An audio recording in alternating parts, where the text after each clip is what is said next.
Et salut tout le monde, c'est Lorenzo High Tech, et oui, comme dans le titre, aujourd'hui je vais vous donner mon avis sur le Realme 14 Pro Plus. Ça fait plus d'une semaine que je le teste et je vais pouvoir enfin vous donner mon avis. D'ailleurs, merci à Realme qui m'a permis de réaliser ce test. Donc on va parler de ce smartphone milieu de gamme, mais avant de commencer la vidéo, si vous n'êtes toujours pas abonné chez YouTube, abonnez-vous, allez 100% High Tech.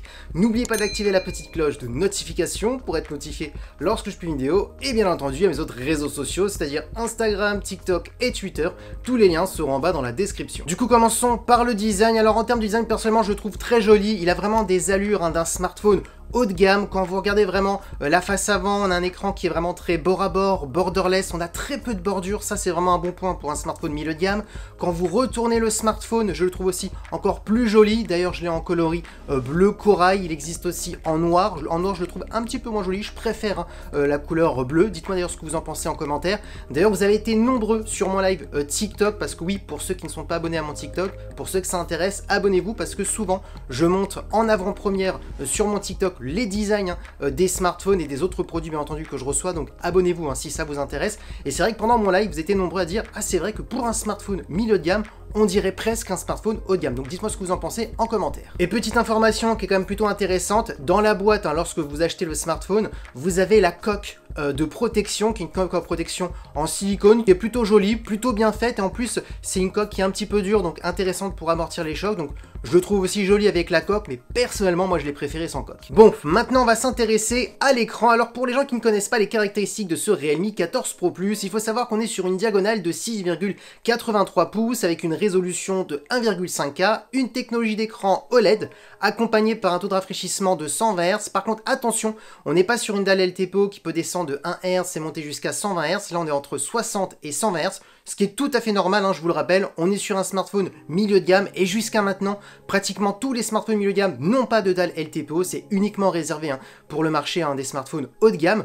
Ensuite, bien entendu, on a une luminosité de 1500 nits et au niveau de la caméra frontale, on est sur une caméra de 32 mégapixels. Du coup, vous connaissez les caractéristiques maintenant. Je vous donne mon avis sur cet écran. Alors tout de suite, ce que je peux vous dire, c'est que lors de ma première utilisation, tout de suite, ce qui m'a beaucoup plu, c'est vraiment l'écran. Vraiment l'écran full screen avec très peu de bordure. J'avais vraiment l'impression d'utiliser un smartphone vraiment haut de gamme et pas un smartphone milieu de gamme. Donc ça, c'est tout de suite ce qui m'a plu au premier abord. Ensuite, bien entendu, c'est la qualité d'écran. On voit qu'on est sur une résolution de 1,5K. On voit vraiment qu'on a un bon niveau de détail pour un smartphone, je le rappelle, quand même milieu de gamme.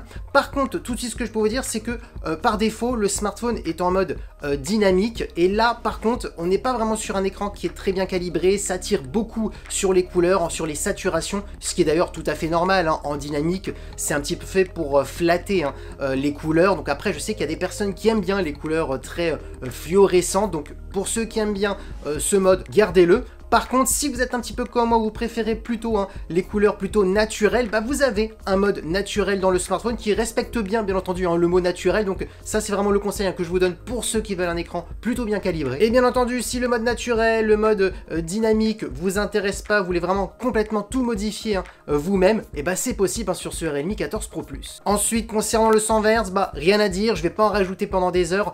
Il est très bon. Maintenant, c'est vrai que de nos jours, c'est compliqué quand même de trouver un mauvais 120 Hz. Donc un bon écran bien optimisé, le 120 Hz est bon. Ensuite, au niveau de la luminosité, là par contre je peux dire un peu plus de choses.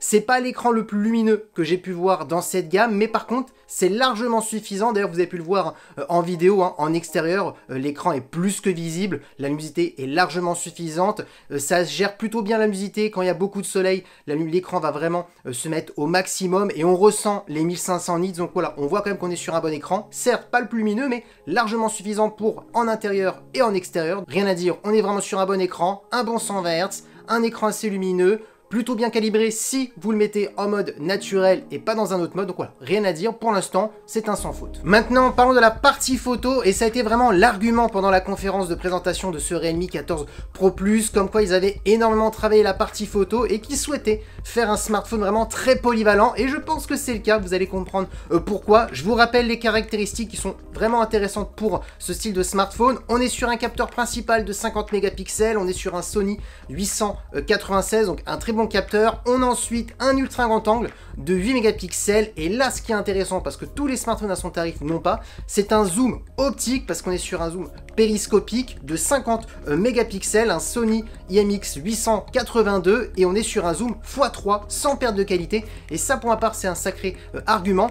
Et bien entendu au niveau de la vidéo on peut filmer en 4K en 30 images par seconde, donc c'est bien beau les caractéristiques, mais qu'en est-il bien entendu sur le terrain? Et bien ce que je peux vous dire c'est que je me suis vraiment amusé cette semaine avec ce smartphone pour des photos de jour comme de nuit. En termes de polyvalence je me suis amusé parce que oui, l'argument de ce Realme 14 Pro Plus c'est que malgré qu'on est sur un smartphone milieu de gamme, on a quand même pas mal de capteurs plutôt bons et polyvalents pour être plutôt créatif au niveau de la photo. Alors tout de suite je vais commencer par le capteur principal. Moi ce qui m'a beaucoup plu déjà c'est vraiment la qualité, le niveau de détail qu'on retrouve avec le capteur principal de Sony, le capteur de 50 mégapixels. J'ai bien aimé aussi les multiples possibilités qu'on peut s'amuser à retoucher les photos, parce que oui on a aussi un petit peu d'IA à bord de ce smartphone. On a pas mal de modes aussi pro si vous y connaissez un petit peu et que vous voulez un petit peu vous amuser. Alors moi j'ai plutôt testé bien entendu en mode automatique, parce que oui, il faut penser au client lambda qui n'a pas vraiment de connaissances, qui va juste prendre des clichés directement. Donc moi j'ai testé ce smartphone tout en mode automatique, parce que oui,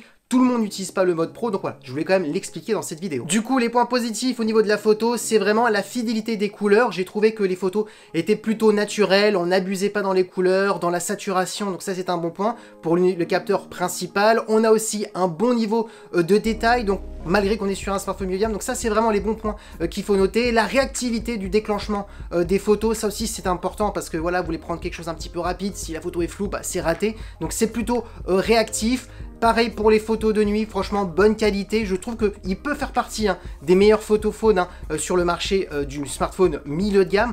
Ensuite par contre, petit défaut, c'est l'ultra grand angle qui est beaucoup moins précis. En même temps on est sur un simple capteur de 8 mégapixels, et souvent on va pas se le cacher, c'est pas le seul, mais la plupart des smartphones qui possèdent un ultra grand angle dans les smartphones milieu de gamme, bah c'est pas vraiment les meilleurs capteurs. Par contre attention, il est utilisable, les photos sont correctes, mais quand vous passez du capteur principal où on est sur un capteur qui est presque parfait à l'ultra grand angle, on sent quand même une différence. Et pour terminer au niveau du troisième capteur, c'est-à-dire le zoom périscope de 50 mégapixels, le capteur de Sony qui nous permet d'avoir un zoom optique jusqu'à x3, et bah franchement il est nickel, il est aussi bon que les capteurs principaux en termes de niveau de détail, au niveau de la fidélité des couleurs. Alors la marque explique qu'on peut zoomer jusqu'à x120, je vais pas vous le cacher qu'en 120, là on est vraiment sur une qualité qui est quand même plutôt dégradée. Par contre, jusqu'à x10, x15, c'est quand même des photos plutôt utilisables, plutôt correctes. Après, au-delà, ça devient un petit peu gadget, mais comme la plupart, bien entendu, des smartphones. Du coup, ce qu'il faut retenir au niveau de la photo, bah, c'est qu'on est vraiment sur un smartphone très polyvalent, qui est très bon, qui respecte vraiment la fidélité des couleurs, avec un bon niveau de détail. Le seul petit moins, c'est l'ultra grand angle, et en même temps, c'est pas vraiment le capteur quand même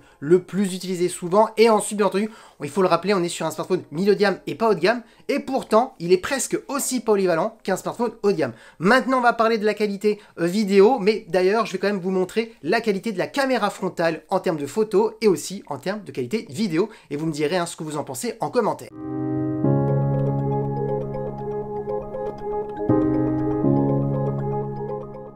Du coup, la vidéo que vous voyez actuellement, c'est la vidéo du Realme 14 Pro Plus, donc c'est avec la caméra frontale. Je filme en 4K 30 images par seconde. Pareil pour le son, je n'utilise pas mes micros DJI, c'est vraiment le son du smartphone. Donc je vous laisse vous faire votre avis pour la qualité d'image et la qualité de son avec la caméra frontale. Du coup, vous avez vu les quelques clichés et la petite vidéo que j'ai tournée avec ce Realme 14 Pro Plus au niveau de la caméra frontale. Franchement, je trouve que la qualité est plus que bonne, donc parfait pour des personnes qui voudraient faire des vlogs, qui aiment bien faire pas mal de photos selfies pour tout ce qui est réseaux sociaux. Donc oui, franchement, rien à dire, on est sur un bon capteur.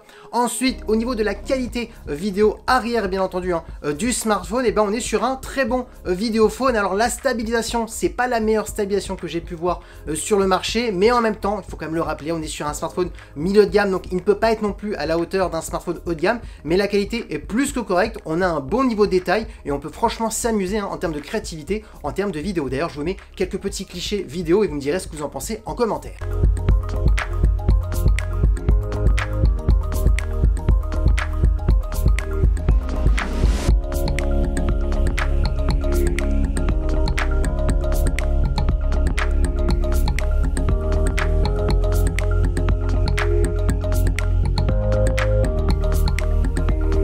Du coup, on a parlé d'écran, on a parlé de la partie photo, de la partie vidéo. Ce qui vous intéresse maintenant, c'est les performances. Je vous donne les caractéristiques.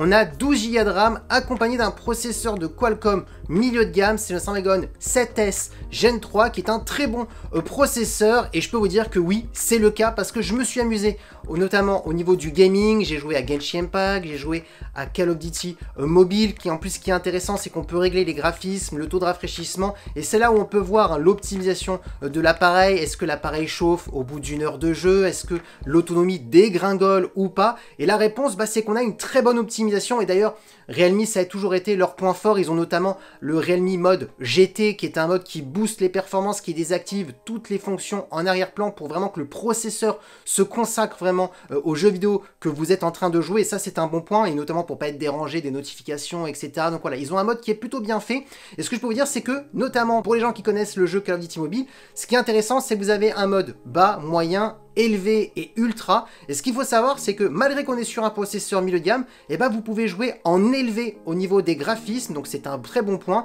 et au niveau du taux de rafraîchissement aussi vous pouvez mettre en élevé donc oui on peut le dire on est sur des performances presque d'un smartphone haut de gamme. Pourquoi je dis presque? Parce qu'on peut pas monter non plus en ultra parce qu'on n'est pas non plus sur un Snapdragon 8 Elite mais c'est tout à fait normal quand vous verrez le prix que je vous donnerai en fin de vidéo. Donc oui, si vous êtes un gamer et vous voulez jouer avec les meilleurs graphismes possibles pour un petit budget parce que vous verrez que le prix est quand même plutôt intéressant, et ben la réponse est oui. Genshin Impact, Call of Duty Mobile et tous les autres jeux que vous connaissez fonctionneront parfaitement sur ce smartphone. Ensuite, deuxième chose qui est plutôt intéressant, bah, c'est que le smartphone hein, ne chauffe pratiquement pas. Je me suis amusé pendant 1 heure hein, sur Call of Duty Mobile et franchement il était plutôt tiède, hein, ça chauffait légèrement mais ce qui est tout à fait normal au bout d'une heure hein, d'utilisation. Très bon système hein, de refroidissement donc ça il faut le dire. Ensuite en termes d'utilisation plutôt classique parce que oui tout le monde ne joue pas avec son smartphone et tout le monde veut savoir si c'est assez performant, il n'y a pas de lag quand vous allez sur les réseaux sociaux, des applications, tout ce qui est multitâche et là multitâche avec les 12 Go de RAM, vous doutez bien que là il n'y aura aucun souci. Donc oui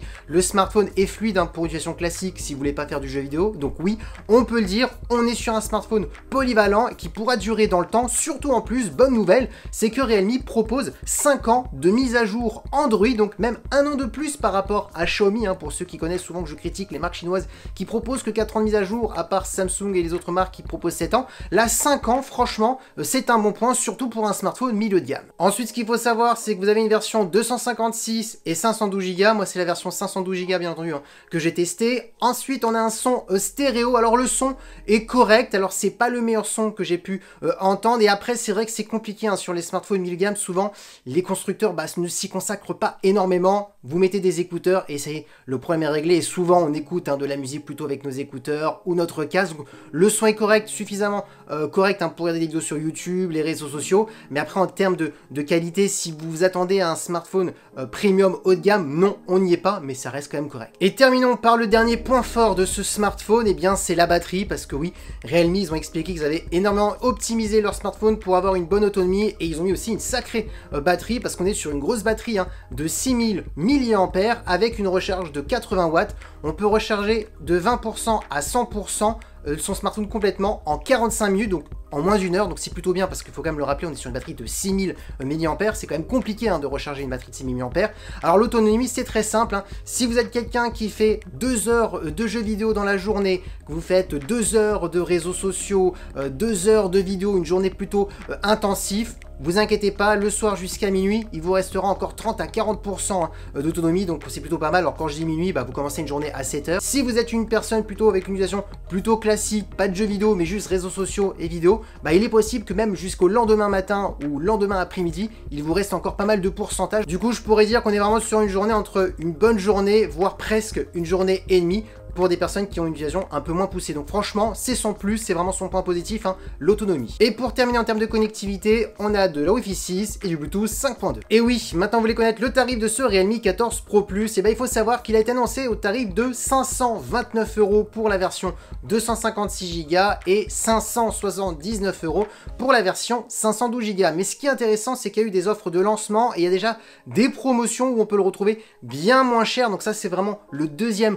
bon point. donc pour son tarif, hein, moi je vais vraiment le juger par rapport à son tarif qu'il a été annoncé, il est vraiment plus qu'intéressant, et le mot qui pourrait vraiment bien le décrire, c'est le mot polyvalent. Pourquoi? Parce qu'il a un excellent écran, il n'y a rien à dire, une bonne partie photo qui est polyvalente, un bon processeur qui est bien optimisé, qui rend aussi ce smartphone polyvalent pour un gamer ou pour une utilisation plutôt classique, réseaux sociaux, vidéo, et aussi une bonne autonomie hein, qui est polyvalente, parce que pour une personne qui a une utilisation poussé, il dure dans le temps, et pour une personne qui n'a pas une utilisation très poussée, bah, il pourra durer un peu plus que la personne qui a vraiment une utilisation très forte. Donc c'est pour ça que vraiment pour le décrire, je dirais polyvalent. Donc franchement, il fait partie des meilleurs smartphones milieu de gamme. Donc si vous êtes quelqu'un qui aime la marque Realme, qui vous posez la question est-ce que ce Realme 14 Pro Plus vaut le coup pour son tarif, la réponse est oui. Si vous êtes quelqu'un qui fait partie d'une autre marque et qui aimerait changer et vous ne connaissez pas assez Realme, bah, je vous dis, hein, les yeux fermés, foncez. On est vraiment sur un excellent rapport qualité-prix pour ce smartphone milieu de gamme. Je répète, c'est le Realme 14 Pro Plus. Et voilà, la vidéo de ce Realme 14 Pro Plus est terminée. Encore merci à Realme qui m'a permis de tester ce smartphone. Si, bien entendu, ce smartphone-ci vous intéresse, hein, il y aura un lien d'achat en bas dans la description pour que vous puissiez l'acheter. Si la vidéo vous a plu, n'oubliez pas le petit pouce like, de vous abonner sur cette chaîne YouTube et d'activer la petite cloche de notification pour être notifié lorsque je publie une vidéo, et bien entendu à mes autres réseaux sociaux, c'est-à-dire Instagram, TikTok et Twitter. Tous les liens seront en bas dans la description. Et maintenant, je vous dis à très bientôt. C'était Lorenzo High Tech. Ciao!